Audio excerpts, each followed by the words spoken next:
Pangarap ka rin bang magkaroon ng sarili mong tindahan? Well, bago mo yan pasukin, makinig ka kay Ate Tintin dahil magre-real talk tayo mga kasari. Baka sakali mauntog ka sa aking sasabihin, makapag-isip ka. Hindi kita tinatakot, magre-real talk lang ako. Kaya kung interesado ka sa ganitong usapan ukol sa problemang tindahan na kinakaharap naming mga tindera-tindera, dito ka na kay Ate Tintin, mag-subscribe ka muna, wala yang bayad, sisi, please naman. Pakilike na rin ang aking video. Kung ikaw na may tindahan, relate na relate much ka. At syempre, ito na, umpisa na natin ang masaya nating chismis. Kumusta sa mga kasari-sari? Kumusta ang iyong tindahan? Okay pa ba kayo dyan sa mga nakapag-renew? Kumusta ang inyong bulsa? Si Ate Tintin, ubos na. Pero maglalabas pa rin ako kasi marami pa akong hindi na-renew.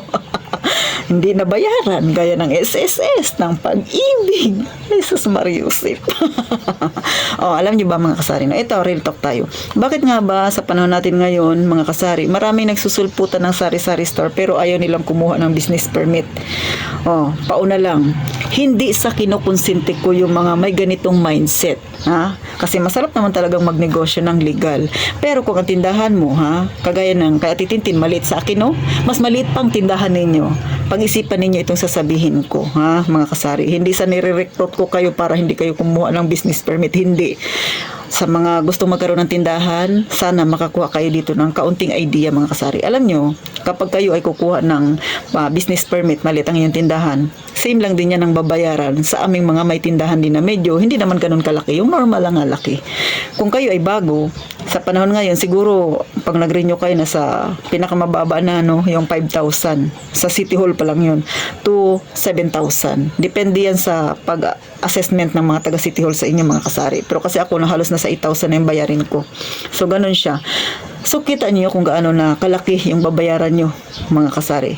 Doon pa lang yun sa City Hall na usapin. Hindi pa kasama yung babayaran mo sa fire. May babayaran ka. Binayaran ko kanina mga kasari ay 532 online. So syempre, pakita ko muna sa inyo. Baka sabi niya, nagburit-burit ka na naman Ate Tintin. So March 3, nakuha ko yung aking permit.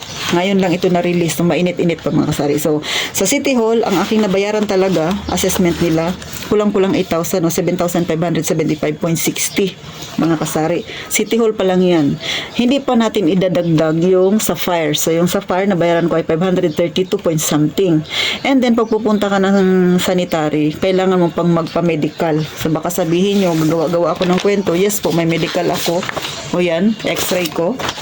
Ito yung result, mga kasari. So yan, kailangan yan doon sa sanitary department. Pag kayo kukuha ng inyong ng mayor's permit, kailangan yan para makakuha kayo ng health certificate, health card. Kung food handler kayo, yung kulay dilaw. Pero sa Titintin ay non-food naman kasi ako. Yung iba food naman, wak masari-sari store. So kulay green yung akin mga kasari. So bago kayo makakuha niyan, magpa-medical muna kayo. So nasa ngayon dito sa amin ang x-ray 320. Plus syempre yung babayaran mo pa na 100 doon sa sanitary. So magkano na kaagad? Di ba? Mahina-hina yung 8,000 nung nasa City Hall ko. So yan yung mga dagdag. Maliban pa diyan, ang SSS 3 buwan ang hinihingi para makakuha ka ng certificate. Ang Pag-ibig 1 taon bago ka makakuha ng certificate. Syempre, mayroon ka rin diyang babayaran na PhilHealth, and then kung may mga lupa kayong tax mo, yun, kailangan din i-include mo. So, ganun na po ngayon dito sa amin kahigpit. Maraming bayarin mga kasari. So, kung ang tindahan mo, maliit na ang tindahan ko, mas maliit pa, expected mo, nasa 3/4 na binayaran ko, ang babayaran mo. Ganun mga kasari. Halimbawa, ang binayaran ko mga 15,000. Ang babayaran mo nasa 12,000. 10 to, ganun yung gagastusin mo mga kasari. So, mabigat. Pero, kanina, tinanong ko yung taga City Hall dito sa amin sa releasing. Ma'am, halimbawa, kung ang aking bayarin nasa 8,000, ang kaya ko lang bayaran mo na sa City Hall ay 4,000. Pwede ba yun? Kalahati muna. And then yung kalahati, sa susunod na buwan naman, halimbawa, mga June ko na babayaran. Sabi ko, kung ganun yung magiging status ng aking permit, i-release nyo ba? Ang magandang sagot ay oo. So, ngayon naisip ko mga kasari, sa next year, ang gagawin ko, hindi ko siya ipo-full paid, hahatiin ko siya para yung kalahati nun ay maibayad ko sa SSS at Pag-ibig para hindi masyadong mabigat. And then, syempre, mga ilang buwan makakapag-ipon na ulit ako, saka ako ulit magbabayad para magamit ko pa yung pera sa mas mahalaga or kaya mas mapapatubo ko pa yung pera ko idagdag sa tindahan. Yun yung nasa isip ko mga kasari. Pero kailangan, syempre, disiplinado ka rin. Kasi kung magagastos mo yun, hindi ka makakapag-ipon, patay na. Saan ka kukuha ng pambayad, pandagdag sa rinyo? So, yun yung mapait na katotohanan mga kasari. Kaya, sabi ko nga sa inyo, nauunawaan ko kung bakit yung iba, mas maliit pa sa akin ang tindahan, hindi na lang kukuha ng business permit. Kung hindi naman ganun kahigpit sa inyo, nasa sa inyo kung kukuha kayo, no? Pero kung wala talaga kayong pangkuha mga kasari, kasi mabigat talaga. Kung sa mabigat ang bayarin. Minsan, no, parang naisip mo na yung kikitain mo, ibabayad mo lang talaga. Sa totoo lang, sa mga permit. Kasi, may bayarin ka sa City Hall, tapos magbabayad ka ng sanitary, kailangan mo pang magpa-medical, di ba? May SSS ka, talagang pilitan.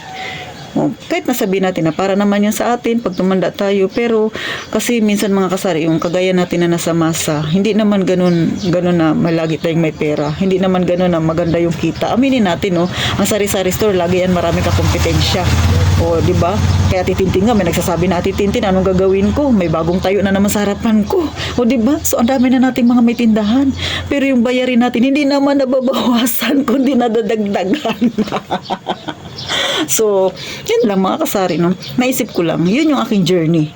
Hindi ko lang alam kung ganyan din ang journey ninyo. Mag-comment nga kayo kung parehas tayo mga kasari. Kasi dito sa amin ganun siya kahigpit. Kaya hindi ko na rin masisisi yung mga hindi kumukuha ng permit. Kasi kung ako nga, na-stress ako. Baka may magsabi, grabe ka ma-stress at itindin, tawa ka ng tawa. Alangan naman iiyak ko. Diba? So, ganun mga kasari. Wala akong magagawa. Nakapagsimula na ako, pinili ko ito, di mirisi sa akin. So, kung pag-uusapan natin yung pagninegosyo, noon maganda. Pero ngayon, habang tumatagal, pahigpit ng pahigpit, parami ng parami yung bayarin, yung obligasyon nating mga may maliit na tindahan. Kaya sa mga gustong magkaroon ng tindahan dyan, pakinggan nyo ako ng maigi. Pag-isipan nyo ng maigi. Check ninyo yung financial ninyo. Kaya nyo nga ba i-handle yung lahat ng bayarin na kakaharapin ninyo bilang isang may sari-sari store? O, mga kasari, hindi ko kayo tinatakot ha. Ito ay real talk, realidad ng buhay nating mga nasa masa. Pero, kung sa sarap lang din ang magnegosyo, masarap. Pero kung sa bayarin, hindi siya masarap. Kasi maraming obligasyon. Pero nasa sa inyo. Kaya nga lang sabi ko, kung ang lugar ninyo hindi naman mahigpit, go. Kung mahigpit naman, nasa sa inyo kung kukuha kayo ng permit, kung gusto nyo maging legal. Pero kung pag-uusapan, masarap ba ang maging legal? Masarap. Pero, syempre, may kaakibat na responsibilidad yan. So, paano hanggang dito na lang sa titintin? Na-share ko lang yung aking journey, mga kasari, para makapagbigay din ng counting idea dyan sa gustong magkaroon ng sari-sari store. Kung dapat nyo nga bang ituloy yan o hindi, nasa mga kamay mo ang pagpapasya. Basta ako, inilatag ko lang sa'yo ang mga posibleng problemang kakaharapin mo. Paano? Hanggang dito na lang ang inyong palawin niyang tindera. Huwag niyong kalimutan mag-subscribe at syempre, kaya nga lang palagi kong sinasabi, mag-iingat tayong palagi, mga kasari.